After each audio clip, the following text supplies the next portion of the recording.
Hey guys, this is Awkward with another Legend of Korra review. It was for episode 4. Um, I thought it was great.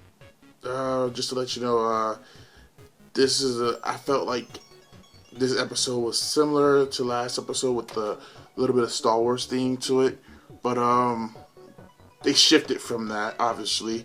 But it was really good. Like I would say, this season, so far, it's only been 4 episodes.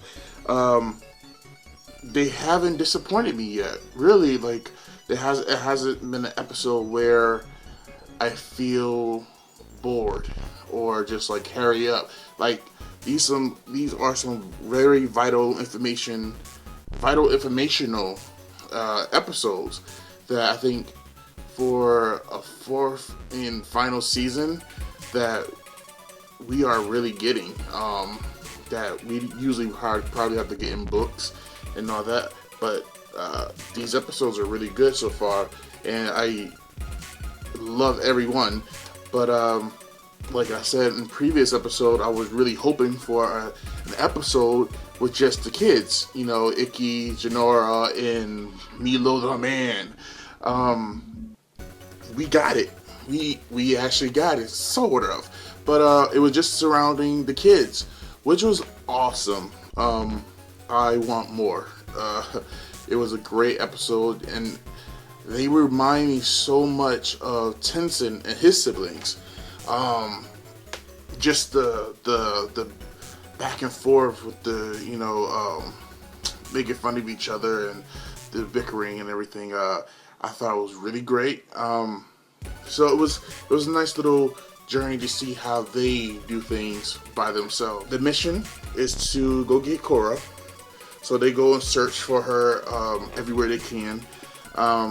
You see them. You see Jonora. She's trying to meditate to try to find Korra, but she's having a hard time.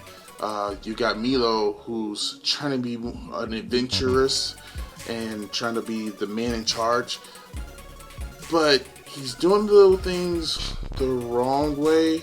But at the same time, he's thinking he's doing the right thing. Like he threw away their food that was supposed to last them for 2 weeks and threw it away, thinking we go hunt for our food. And Ikki was like, "We are vegetarians. We don't hunt."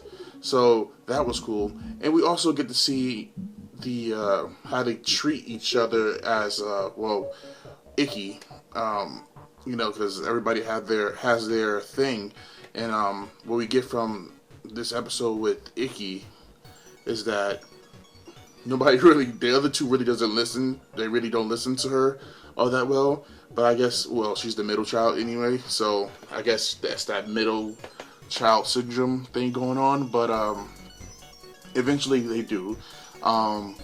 In part with the episode, Ikki, she does get captured by two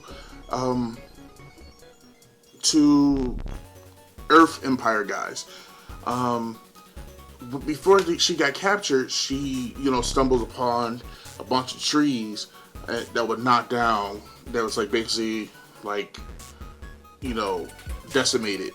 So I wonder what exactly happened to the area. I guess hopefully we'll find out next episode. Also with this episode, we go back to Korra and Toph. Korra's trying to get more information about Aang from Toph, but Toph has become, she's always been this way, but she's given her like kind of one-worded answers back and forth, and so Korra's not really getting what she really want from Toph, from answer wise, when she wanted to know all these little historical things about her and about Aang and about the whole crew. But we do see Toph. I feel like she sent her off on a little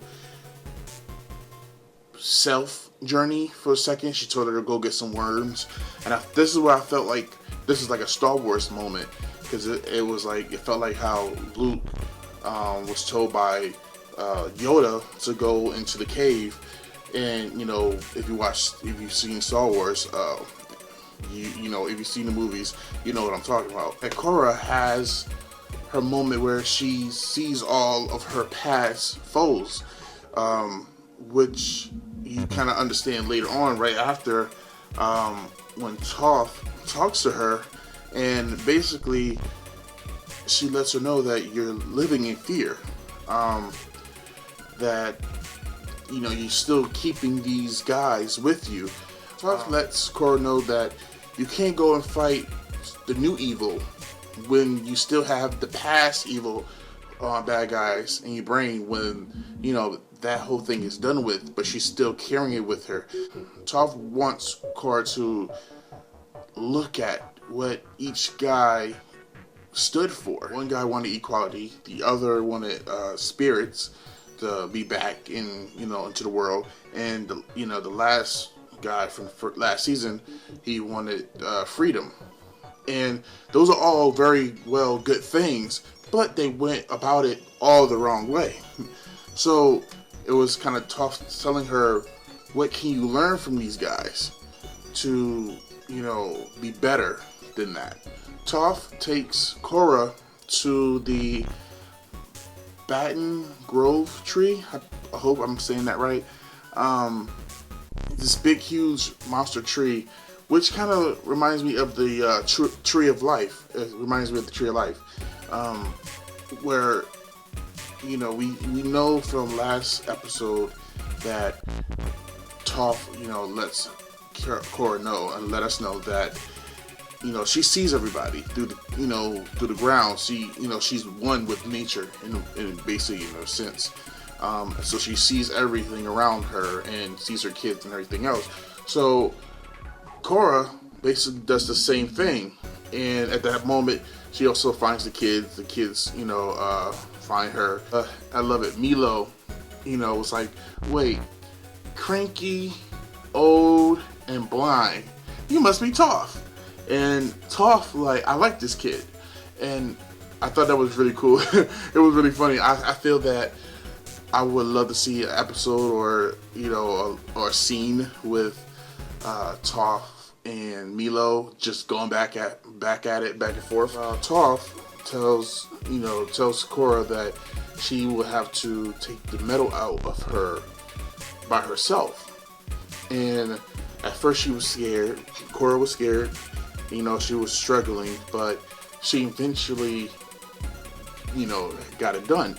And I will say, for some weird reason, some weird way, I found that scene was very, I guess the word is compelling. I guess that's the word that I'm trying to say. Even thinking about it now, it was just a beautifully done, poetic thing. And it was like, you seeing her trying her best to, you know, get herself to be better. And she knows that, you know, she has no choice but to get this out of her.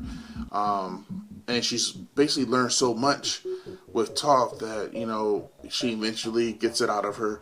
And it was just a little bit of, you know, thing like this. Just who would have thought a little bit of metal like that would, you know, mess up a whole person. But, well, the Avatar. And once that metal was out fully, the best thing happened, and that's when Korra goes back into her Avatar state. Her eyes start to glow, and bam, the Avatar state is back. And for me, it was a great sign of, you know, a great relief to see that Korra is back, the Avatar is back. Let's go kick some ass, because some shit is going down, and we need your help. I can't wait to see what happens in the next episode. Hopefully we find out more what's going on with Bolin and Mako and the rest of the Avatar crew.